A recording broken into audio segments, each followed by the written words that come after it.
So, in this video, ang itatakal naman natin is ang pagkakaiba ng subject particle and topic particle. So, yung subject particle, meron tayong i at saka ga. Sa topic particle naman, meron naman tayong un at saka nun. So, maraming nalilito sa pagkakaiba nito dahil nga halos parehong-pareho lang sila ng ibig sabihin kapag inattach na sila sa isang noun. Or si i at saka si ga is ginagamit natin sila as subject marker. So, si un at saka si nun naman, ginagamit naman natin sila as topic marker. So, ano nga ba yung pagkakaiba nito? So, una, si i, ginagamit natin or ina-attach natin siya kapag yung noun or yung subject is nag-end sa consonant. Yan. Or kapag may batching, i yung i-attach natin. Kapag naman nag-end sa vowel, ang isang noun or ang subject, ga yung i-attach natin. So, ganun din sa topic marker, un, kapag nag-ends with consonant, and nun naman yung gagamitin kapag nag-ends with vowel. Dito, sa subject marker or sa i and ga, ginagamit sila to emphasize the subject. Ayan. So, ginagamit ito para i-emphasize yung subject ng isang sentence. Ayan. At dito naman sa topic marker, ginagamit naman nito para i-emphasize yung behavior ng subject ng isang sentence. So, doon natin ginagamit si un at saka si nun. So, for example, nalshiga chuwayo. So, dito, nalshiga chuwayo. So,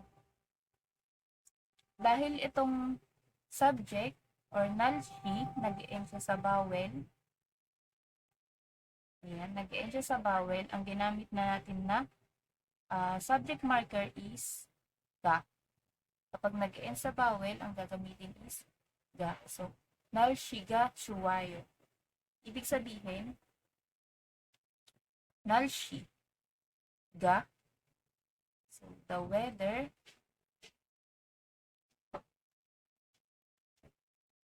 is nice. Ayan, so, nalshiga chuwayo. So, ang ini-emphasize dito, since ginamit natin si subject marker na ga, ang ini-emphasize dito is itong nalshi. So, ini-emphasize niya yung nalshi, which is weather. So, yung weather daw, or the weather is nice. So, ito yung ini-emphasize. The weather. Another example, gagamitin naman natin itong na subject marker. So, another example is waeri nomu bisayo. Ito yung ating subject, while, since nag-end siya sa consonant, sabi dito, kapag nag-end sa consonant, ang gagamitin na subject marker is i. So, ginamit natin si i. Nomu bisayo. Waeri nomu bisayo. So, ang ibig sabihin is, wail means fruit. So, the fruit is nomu. Nomu means to. Bisayo, ayan, from the dictionary form ng verb na bisada, which is expensive. Ayan, bisada. Expensive. Ayan, so, waeri nomu bisayo.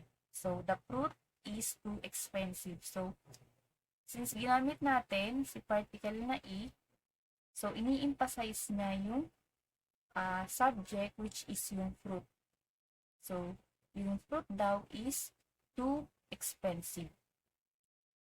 So, you know ibig sabihin niya kung paano siya gamitin si i at saka si ga. So, ini-emphasize nila yung subject. Ayan, kung ano yung subject. So, dito naman tayo sa topic marker. So, magbigay naman tayo ng example ng sentence kung paano gamitin si yun at saka si nun. Dito, for example, number 1.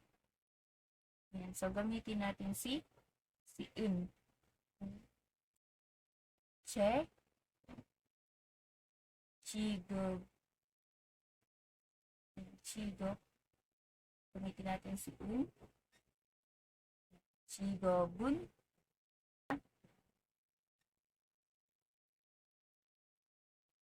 And so, for example, je, chigo, bun, yun, husa, imida. And so, je means I, or I'm. Chigop, ayan. So, chigop means parang job. Ayan, so, chigop.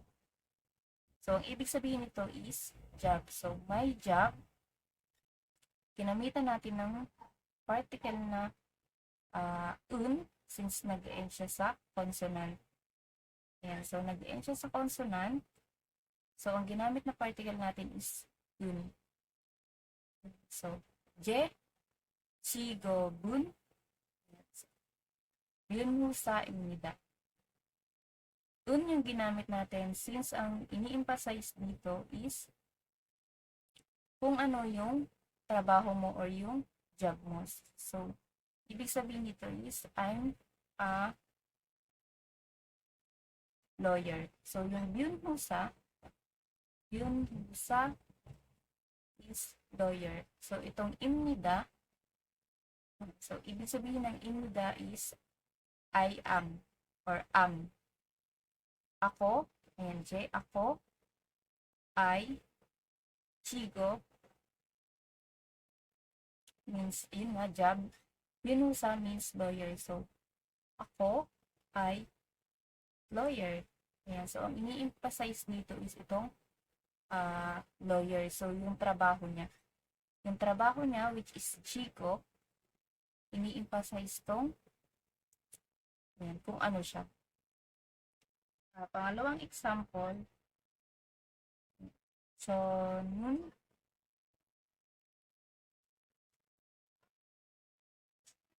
hangguk, saram, imnida.